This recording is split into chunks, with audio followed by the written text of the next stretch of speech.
projet de réforme des retraites est examiné depuis le 3 février par une commission de 70 députés. Ils doivent passer au crible 70 articles et 22 000 amendements. Tout ça en très peu de temps avant l'arrivée du texte à l'Assemblée nationale la semaine prochaine. Mais voilà, cet après-midi, seulement 25 articles et 5220 amendements avaient été étudiés. Avec nous, Régis Juanico, bonsoir, vous êtes seul député de la Loire présent dans cette commission. Alors c'est quasiment mission impossible. Écoutez, on a prouvé quand même qu'en une semaine, nous étions capables d'examiner plus de 5000 amendements. Donc il aurait fallu tout simplement que nous ayons cette commission spéciale pendant 4 semaines et nous étions en capacité de pouvoir examiner les 20 000 amendements. Ça ne me paraît pas excessif dans la mesure où là on est sur un texte qui touche à la vie quotidienne et aux futures générations et qui va bouleverser le système des retraites tel qu'il est en vigueur depuis 1945. Et il est bien normal que sur chacun des 70 articles, nous soyons en capacité de poser des questions précises au gouvernement et que celui-ci apporte des réponses précises. Monsieur le ministre, vous avez évoqué dans votre propos le respect dû aux parlementaires. C'est le 3e débat sur un projet de loi retraite auquel je participe avec d'autres collègues présents ce soir. Sur un texte aussi fondamental, jamais nous n'avons connu des conditions d'examen aussi déplorables et expéditives. En 2010 et 2014, alors que ces textes comportaient moitié moins d'articles que le vôtre, jamais il n'a été fait recours à la procédure accélérée. Jamais nous n'avons eu à examiner un texte en 4 jours de plus de 1500 pages avec l'étude d'impact. Jamais nous avons eu à déposer des amendements en moins d'une semaine. Jamais nous n'avons eu à nous prononcer à l'aveugle sur un texte à trous comprenant 29 ordonnances dessaisissant le Parlement. Surtout, les conditions d'un débat sincère et éclairé ne sont pas réunies, avec une étude d'impact ni fait ni à faire, tronquée, qui camoufle de nombreux perdants de votre réforme. Vous avez interpellé Laurent Pietraszewski, le secrétaire d'État chargé des retraites, pour dénoncer les conditions d'examen de la réforme. Vous estimez que les députés ne peuvent pas mener leur mission ? Oui, et d'autant plus qu'on ne répond pas à nos questions qui sont extrêmement précises. Et c'est vrai qu'aujourd'hui, on voit bien quand même avec ce débat sur les retraites que le gouvernement sur une réforme majeure. La retraite, ça concerne tout le monde. C'est un changement en profondeur du système de retraite depuis 1945.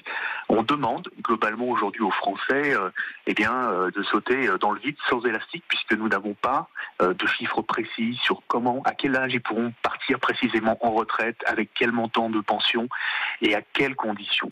Là, vous plongez nos concitoyens et les Français dans un brouillard épais, un brouillard londonien. Est-ce que les concitoyens qui nous suivent depuis 2 jours, qui suivent nos débats, et qui voient qu'aucune réponse précise ne sont apportées à nos questions sur les conditions de départ à la retraite, leurs conditions de départ à la retraite sont plus éclairées? Non. Donc là, vous êtes en train de fabriquer une véritable usine à gaz qui sera extrêmement anxiogène. Chers collègues, ça fait 13 ans que je suis député, j'ai été dans la majorité, j'ai été dans l'opposition, j'ai même été dans l'opposition de la majorité.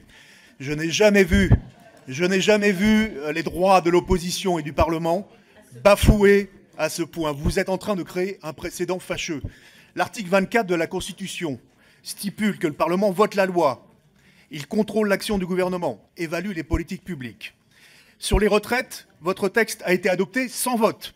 Vous avez 2 fois interrompu la discussion en commission spéciale et en séance publique. Et là, vous aggravez votre cas en nous refusant un droit de tirage à l'opposition sur une commission d'enquête. C'est un 2e 49.3, c'est une 2e censure politique. Votre réforme, là, c'est plus une réforme du système de retraite, c'est la réforme du doigt mouillé. Est-ce que vous croyez que les Français qui nous suivent, là, depuis le début de l'après-midi, et qui, eux, sont inquiets pour l'évolution des caractéristiques du montant des pensions, des conditions de départ à la retraite, la valeur du point, la valeur de service, la valeur d'acquisition. Je ne parle même pas de l'âge d'équilibre, parce que là, c'est le côté le plus injuste de votre réforme. Est-ce que vous croyez que là, ils y comprennent quelque chose ? Vous construisez un nouvel indicateur en cours de route, le revenu moyen d'activité. C'est dire le degré d'impréparation de cette réforme. Et là, j'hésite vraiment entre, d'un côté, le Mikado et de l'autre côté, Docteur Maboul, quoi. Essayez de nous rassurer en disant tout ça est extrêmement clair, c'est construit brique à brique, regardez, tous les acteurs sont en place. Simplement, au bout de l'explication, on finit par ne plus rien comprendre. Donc, c'est le jeu de Bonneto où finalement, petit à petit, on soulève les gobelets et puis on se aperçoit qu'il n'y a plus rien dans les gobelets. Le titre du film est mauvais. Votre système n'a rien d'universel. Vous parlez de liberté et de choix dans le départ à la retraite. Mais le seul principe universel qui s'appliquera à tous, c'est l'injustice, la dureté, du malus, de la décote financière associée à l'âge d'équilibre, qui est en fait un âge légal différé. Et puis, il y a un indicateur extrêmement important, qui est effectivement l'espérance de vie en bonne santé, ou en santé, ou l'espérance de vie sans incapacité. C'est exactement la même chose. Il est de 64 ans, c'est-à-dire qu'il est 1 an avant l'âge pivot que vous avez déterminé pour 2037, mais qui évoluera ensuite. Donc vous voyez que nous avons de fortes inquiétudes sur le fait qu'on va fabriquer aujourd'hui des retraités pauvres ou en état de santé dégradé avec ce système-là. Mais je suis extrêmement inquiet qu'on remette en cause cette notion d'espérance de vie en bonne santé. Il y a tromperie sur la marchandise avec cet article 2, parce que votre système n'a rien d'universel. C'est un système qui n'est ni simple, ni lisible, ni efficace, et votre réforme, elle est avant tout idéologique, elle est surtout comptable et financière. Elle a la complexité d'une usine à gaz, avec de nombreuses incertitudes sur la valeur du point, son évolution, avec des paramètres inconnus, comme le revenu moyen d'activité par tête.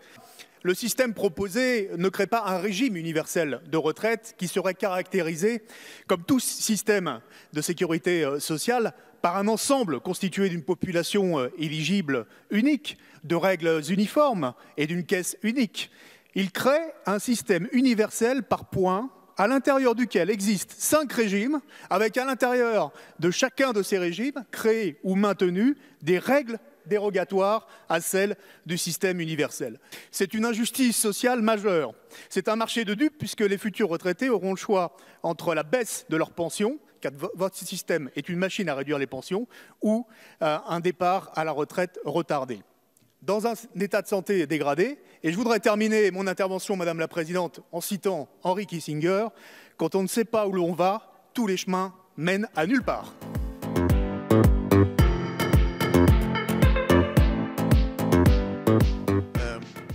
Il y a aujourd'hui une situation objective, c'est qu'on a beaucoup de retraités agricoles qui sont des retraités pauvres, 300 000 en dessous du seuil de pauvreté, une moyenne de pension aujourd'hui autour de 750 € par mois, une des plus faibles.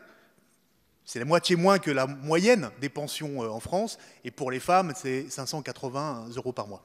Madame la Présidente, nous sommes sur un débat extrêmement important puisqu'il concerne la retraite des enseignants et des chercheurs. Pour le coup, nous apprécierions que M. Jean-Michel Blanquer, le ministre de l'Éducation nationale, vienne s'expliquer devant la représentation nationale sur ces questions-là. D'abord, je pense qu'on sera tous ici réunis pour saluer l'engagement sans faille et le dévouement des 200 000 sapeurs-pompiers volontaires, mais aussi les 50 000 sapeurs-pompiers professionnels et militaires qui risquent leur vie pour sauver celle des autres, mais qui exercent aussi un métier qui est un métier dangereux, un métier difficile, et qu'il faut pouvoir reconnaître comme d'autres métiers difficiles, et je pense en particulier à la pénibilité qui est associée à ces missions. Il y a une histoire sociale, c'est le produit d'une histoire sociale, produit de mouvements ouvriers, et les ouvriers d'État, ça compte dans notre pays. Ce sont les héritiers de la manufacture d'armes, à l'époque, fin du 19e siècle, à Saint-Étienne, 10 000 ouvriers, 9 000 machines qui fabriquaient les forts de guerre, les fusils, ce qui a permis à la France aussi de se défendre. J'aimerais qu'on ait un peu de respect pour ce que représente l'histoire des conquêtes sociales dans ce pays, et en particulier ce qu'ont apporté les mineurs de fond dans le patrimoine de nos propres conquêtes sociales. 1886, grève à Decazeville, 1er mai 1891, Fourmi. 1892, Carmaux. Ce sont les mineurs de fond qui, dans leur lutte sociale et dans leur grève, nous ont permis d'interdire le travail des enfants, de limiter la journée à 8 heures, de construire tout le système de sécurité sociale avant la sécurité sociale, c'est-à-dire la mutualité en particulier. Ça venait des caisses des mineurs. Je dis ça parce qu'il y a un pacte social qui a été signé après la Deuxième Guerre mondiale en 1946 entre la nation et les mineurs de fonds. Et moi, je n'accepte pas le terme « petit bazar ». Je ne l'accepte pas parce que nous devons le respect et nous devons un droit à réparation par rapport à cette corporation-là. Laissons ce régime aller jusqu'au bout et n'en rajoutons pas. Mais je le redis, vous ne supprimerez pas le régime spécial des mines et vous continuerez, par la solidarité nationale, à leur donner 1 milliard d'euros par an, c'est évident. Madame la ministre, votre contre-réforme des retraites portera-t-elle un coup fatal à l'engagement bénévole des retraités? Aujourd'hui, sans les retraités, il n'y aurait pas de vie associative dans notre pays. 40% des plus de 60 ans sont membres d'une association. Ce taux de participation culmine entre 60 et 70 ans à 45%. Mieux, en ce qui concerne le bénévolat responsable, 50% des présidents d'associations sont des retraités. Le tiers a plus de 65 ans. Entre 2010 et 2019, le taux d'engagement associatif des plus de 65 ans a baissé de 38 à 31%. Pourquoi? Bien sûr, un besoin de souffler. Bien sûr, un besoin de s'occuper de sa famille, des petits-enfants ou des aînés. Mais aussi du fait de l'augmentation de l'âge de départ à la retraite qui est passé de 62 ans à 63 ans et demi. Nous le savons, l'âge d'équilibre à 65 ans, la conséquence de votre contre-réforme aura un effet, c'est l'allongement de l'âge de départ à la retraite, au-delà de 62 ans comme actuellement. Et aujourd'hui, l'enjeu, c'est la retraite en bonne santé.